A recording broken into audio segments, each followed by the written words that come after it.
Bom, então, depois de todo esse contexto aí que eu falei para vocês, né, a questão da corrupção da igreja, a questão da formação dos estados, né, das das monarquias europeias, a questão do poder todo concentrado na mão do Papa, todas essas coisas, e aí também a prensa de Gutenberg, era mais ou menos o contexto que a gente tem. Só que antes da reforma, a gente também tem que entender uma coisa importante, tá? A reforma não foi algo que surgiu do nada. Por exemplo, Lutero não foi dormir na quinta e acordou na sexta com a brilhante ideia de fazer lá as 95 teses e colocar na porta da igreja, né?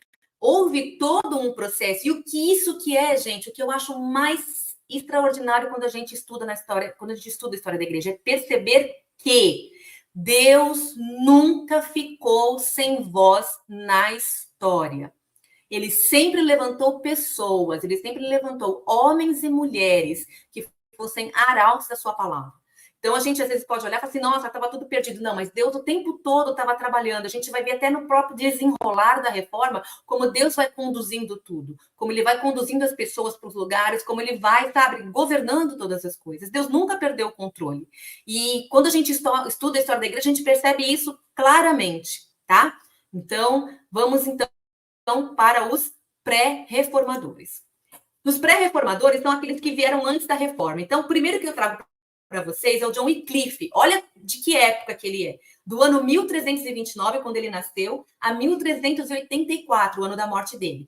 Ele foi um teólogo, um filósofo inglês, que questionou abertamente a autoridade da Igreja Católica e suas práticas corruptas, desde aquela época. Tá? Aquele grande cisma que eu falei para vocês da separação da igreja do Oriente e do Ocidente aconteceu no ano de 1054.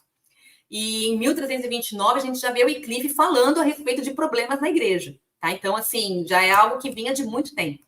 Então, ele questionou abertamente a autoridade da Igreja Católica e suas práticas corruptas, defendendo a ideia de que a Bíblia deveria ser acessível ao povo em sua língua nativa. A Bíblia, nessa época, era em latim. Era a língua que era permitida para que a Bíblia fosse distribuída, e mesmo assim não era distribuída para todos, mas eu vou falar disso daqui a pouco, tá? E a pregação de Wycliffe e a sua tradução da Bíblia para o inglês, porque sim, ele ousou pegar a Bíblia em latim e traduzir para o inglês, tá?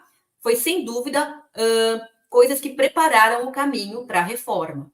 Então, desde aquela época, a gente já vê homens que já estavam, sabe, antenados e percebendo que eles precisavam realmente fazer alguma coisa, porque o caminho que a igreja estava tomando era muito perigoso, tá? Então, as principais, né, características de Wycliffe foi, então, a sua pregação, né, sobre a volta para o evangelho, a prática dos apóstolos, enfim, e a tradução da Bíblia para o inglês. Lembrando também, pessoal, que eu teria muitas coisas para falar sobre cada um desses homens e dessas mulheres que eu vou trazer aqui, tá? Mas eu estou trazendo, assim, um resumo do resumo do resumo, básico do básico. Como eu disse, é um panorama, porque só a vida de Wycliffe daria uma live de 2 horas aqui, porque tem bastante coisa para falar do Wycliffe, do John Huss e de todos eles. Outro pré-reformador muito interessante também é o John Huss, que vai, né, do nascimento de 1373 a 1415. Também foi um teólogo, mas na Boêmia. Tá aqui como Boêmia porque era a região dele na época. Hoje a Boêmia é a região da República Tcheca, tá? Que foi influenciado pelas ideias de Wycliffe. Então, percebam aqui. Eu quero que vocês vão comigo durante a live toda, trazendo esse pensamento. Olha, a gente estava onde? Na Inglaterra. Agora nós estamos na Boêmia, em outra região da Europa.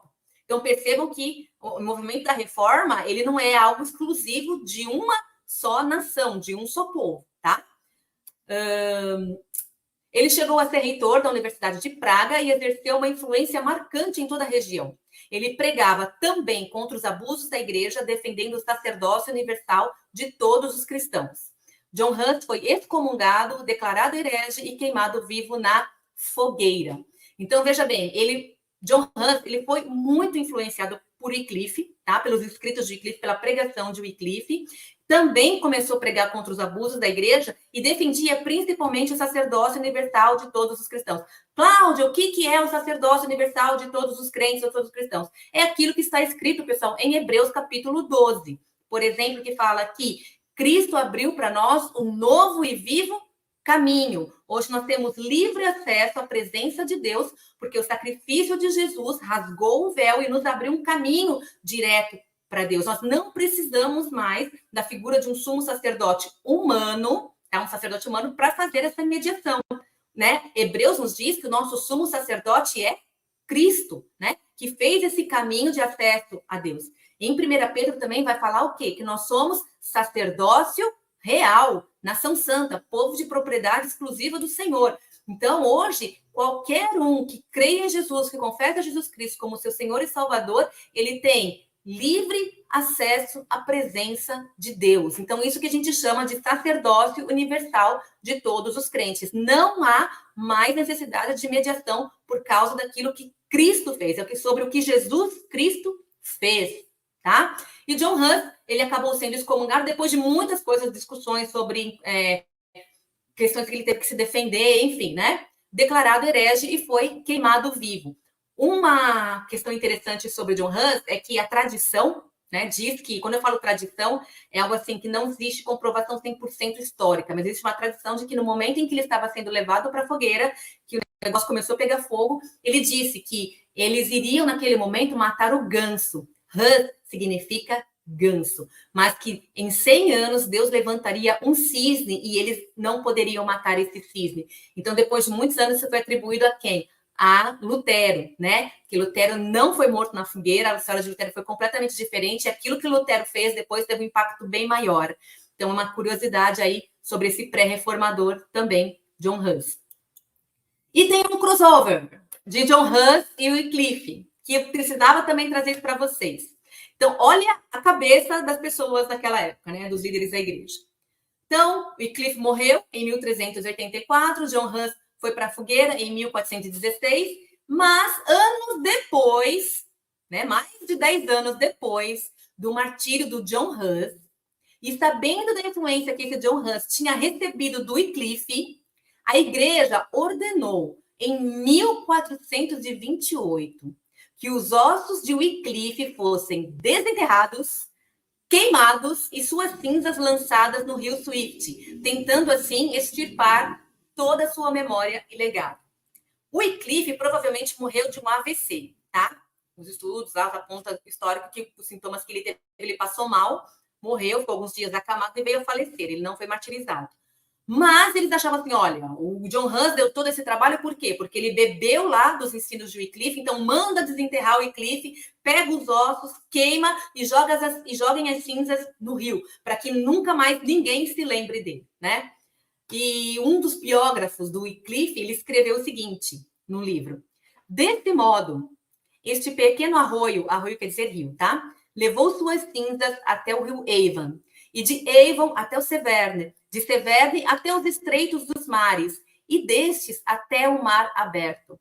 E assim, as cinzas de Wycliffe são um emblema de suas doutrinas, que agora estão dispersas pelo mundo inteiro. Então, simbolicamente falando, né, o que eles estavam tentando extirpar e tentando desfazer, na verdade, eles espalharam, porque as ideias de Wycliffe influenciaram os reformadores também lá na frente, né? Influenciaram não só o John Huss, um pouco mais próximo dele ali, mas homens que vieram muito depois e nós até hoje, né? Uma das pessoas da história da igreja que me fez ter desejo de estudar mais foi o Wycliffe, né? Quando eu estava naquele seminário que eu falei para vocês, quando era tudo mato no mundo, né? Na década de 90, eu assisti uma aula sobre o Wycliffe, da minha professora de história da igreja, ela passou um filme para nós, eu me apaixonei pela história dele, me apaixonei ali por história da igreja, então, assim, hoje eu, aqui em 2023, sou uma pessoa influenciada pela história desse homem, porque é incrível o que ele fez, se você tiver tempo depois para estudar a vida do Wycliffe.